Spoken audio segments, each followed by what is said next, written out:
assalaamu calaykum waa ninkan odayga ee Putin mid ka mid ah astaamaha ugu waaweyn ee ilaa hadda cadow kasta uu uga adkaan la'yahay ayaa ah inaan la fahmin caqliyadiisa iyo sida uu u fekero.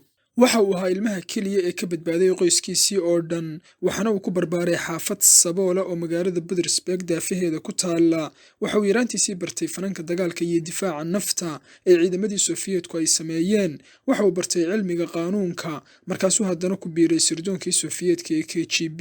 Waxa uu ka howlgelayay waayahaas Jarmalkii bari, waxaana uu goobjoog u soo ahaa dumitaanka derbigii Berlin iyo sidoo kale dumitaanka midowgii Sofiyeetka 1991kii. Markii uu midowgaasi dumay ayuu ka baxay, waxaana uu qayb ka noqday dowladda hoose ee St. Petersburg. Haddana waxa uu ka shaqo galay qasriga Kremlinka, gaar ahaanna waaxda aadka u muhiimka ah ee maamulista hantida madaxtooyada. Waxa uu haddana madax ka noqday waaxda ammaanka federaaliga ee FSB in muddo ah kadib. Haddana waxa uu noqday ra'iisul wasaare, haddana madaxweynaha Ruushka ee ku meel gaadhka ah kadib markii uu iscasilay Boris Yeltsin.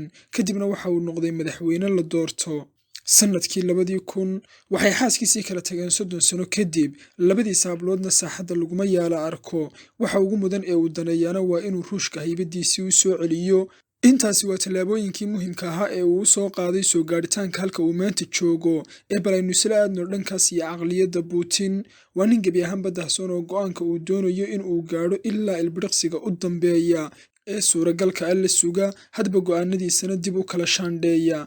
Mas-uuliyiintiisa sarsarena ay garan waayaan waxay kula taliyaan mararka qaar, maadaama aanay garanayn waxa uu ku fekerayo. Hubkiisa ugu weyni maadaama uu sirdoon ahaa waa xogaha, moobiladana ma adeegsado badanaa, xataa iimaylkiisa ma yaala adeegsado. Qorshayaashiisa uu leeyahay xataa kaaliyayaashiisa ka agdhowdhow ayaan war sidaasa ka haynin. Waxa xog laga soo tabiyaana waa uun saadaal. Haddii aynu tusaale u soo qaadanno hantidiisa gaarka ah, waxa aragtiyaha laga soo gudbiyaa ay u dhexeeyaan 20 bilyan ilaa 200 bilyan oo dollar. Waana qodob mudan in barnaamij u gaara laga diyaariyo. Cid haba yaraatee wax caddayna hantidiisa ka haysaana ma jirto. Arrimihiisa dahsoon oo dhan waxa uu doonayaa in uu inagu soo gaadhsiiyo fariin ah inaanay cid la loolami kartaa haba yaraato ee jirin. Xataa hantidiisa gaarka ana ku dhaho. Waxa uu ku xusayaa Michel Itshaninov buuggiisa caqliyadda Putin. Vladimir ma aha faylasoof, si haddana hadalladiisa waxa uu ku soo xigtaa odhaaho badan oo falsafadeed. Sababtuna waa inuu yaraantiisii waxbarasho fiican soo helay.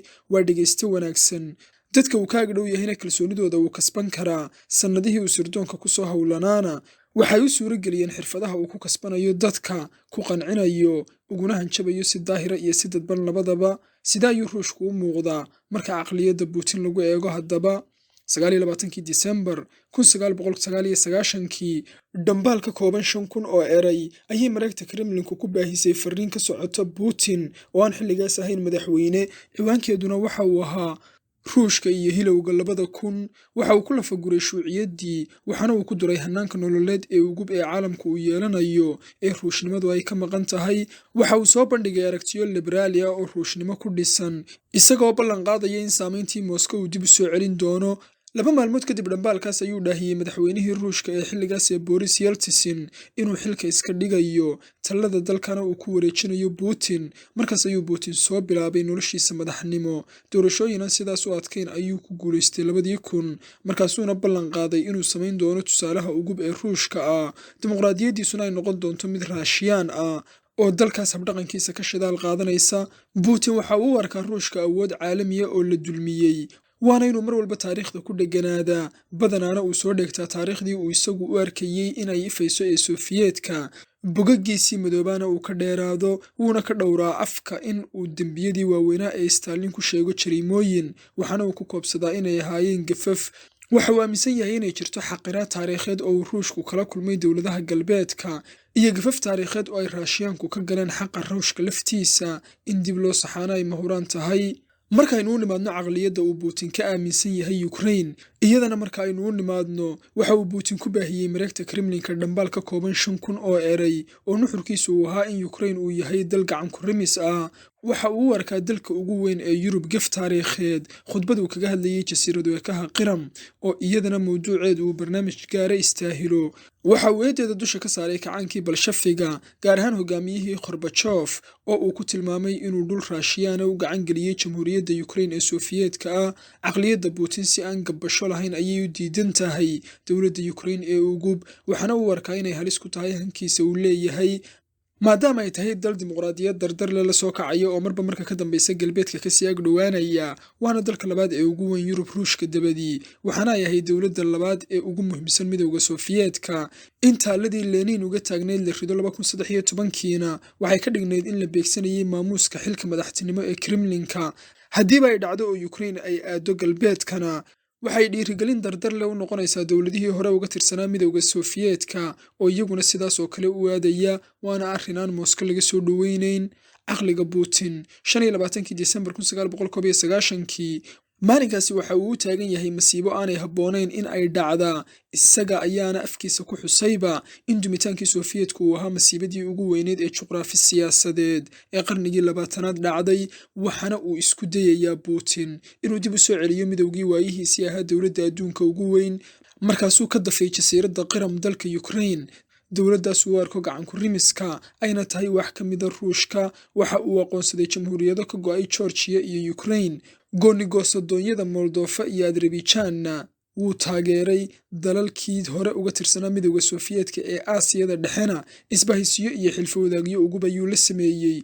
in Ruushka laga dareemo dhaqdhaqaaqiisa deegaanadii uu hore uga arriminayeyna wuu ku dadaalay heer uu soo gaadhay Suuriya oo aan laynooga sheekaynayn iyo Afrikada dhexe.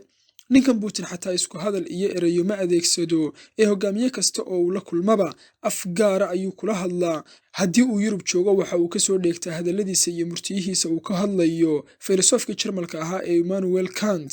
waxaana uu qalinka ku duugaa in Ruushku yahay dal Yurubiyaan ah. haddii uu Shiinaha joogana waxa uu weerar cad ku qaadaa galbeedka iyo siyaasadihiisa. se waxa uu aaminsan yahay in dowladdiisu ay tahay towdab-dhexaadka u ah Awraasiya, taasoo keensatay in uu dhiso isbahaysiyo iyo gaashaanbuuraysi siyaasadeed iyo mid dhaqaaleba si uu saamayntii Moscow ee caalamka u soo celiyo. waxa uu u ololeynayaa caalam Raashiyaan ah, muuqaal Ruushna leh, kaniisadda Ortodogska ahina ay garwadeen ka tahay. 2000 markii uu xilka qabtay, laxankii heestii hore ee qaranka Sofiyeedka ayuu heesta federaalka Ruushkana uga dhigay laxan. astaantii qaran ee boqortooyadii Bisantiyiintana waxa uu ka dhigay astaanta dalka Ruushka, waxaana hore u adeegsaday astaantaas boqorkii Ruushka ee talinayay 1497kii. waxaa damacyadiisaas caabis ku ah oo uu cadowgiisa u arkaa Maraykan, midowda Yurub iyo xilfiga NATO, waxaana uu mahuraan u arkaa inuu ciddidooda calooshooda ku jabiyo.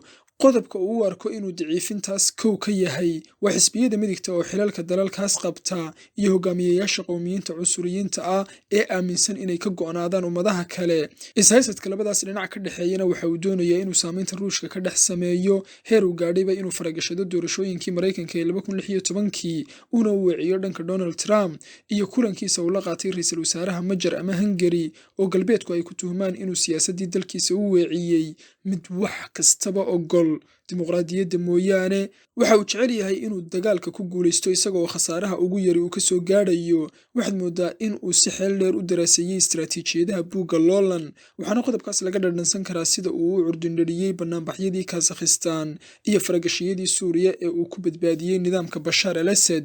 waxaana uu xidhiidh dhow la sameeyey dadyowga asal ahaan Ruushka ah ee deegaanada xuduudka Ruushka ka baxsan ku dhaqan.